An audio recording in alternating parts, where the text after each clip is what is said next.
So we're here today with Peter Salmon, who's the author of The Coffee Story, one of the most original, wonderful books I've read this year. And we just wanted to ask him a couple of questions. So thanks, Peter, for coming in. No problem. Thanks for having me. Peter, you're once a bookseller yourself in Melbourne. How would you describe The Coffee Story to a potential reader? I'm very glad you asked me that. I would describe it as a brilliant book that everyone should buy. No, it's the story about a man dying in hospital, and it's told in a kind of caffeine-fueled rush as he tells his life story, taking in Ethiopia, Cuba, America, and England. And so it's a book that's fairly relentless, I've been told.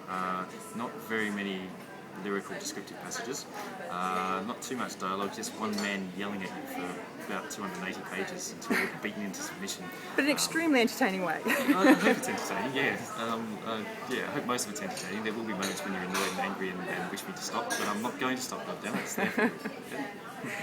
So, you're right, The Coffee Story is a whirlwind of a read and sometimes brilliantly exhausting.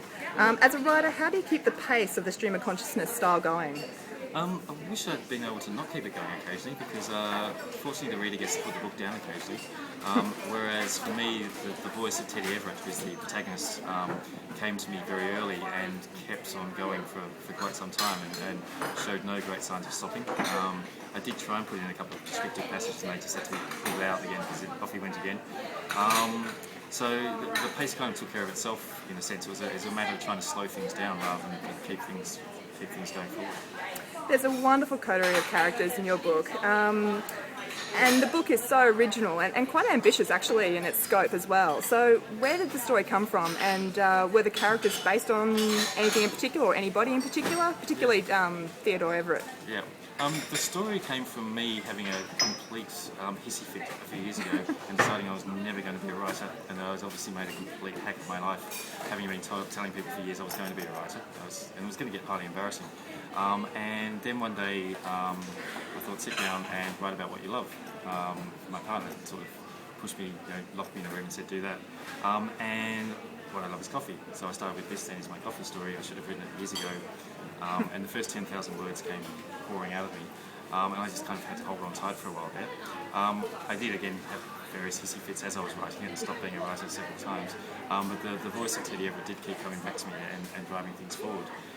As for it being based on anyone, I'm pleased to say that it's based on absolutely no one apart from my own crazy thoughts. That's a relief. There's a couple of people I know who are shoehorned into it a little bit, which I think is inevitable when you write, of course. But for whatever reason, I puzzle about this, I've never really written about things that are close to me, the people around me. I tend to write as an old, crabby old man with anything I set down. So while there are certain parallels, and maybe one or two ex-girlfriends may see themselves reflected in the Lucy character, who wins and destroys his heart, of course. I should point out, it's no revenge fantasy, it's just heroes. I think for the most part, it's kind of stuff I made up. Well, I'm glad that you kept with it and gave us such an amazing book. So thank you very much, Peter Salmon, for coming in today and talking to us. Thank you very much for having me. Bye-bye. Thank you.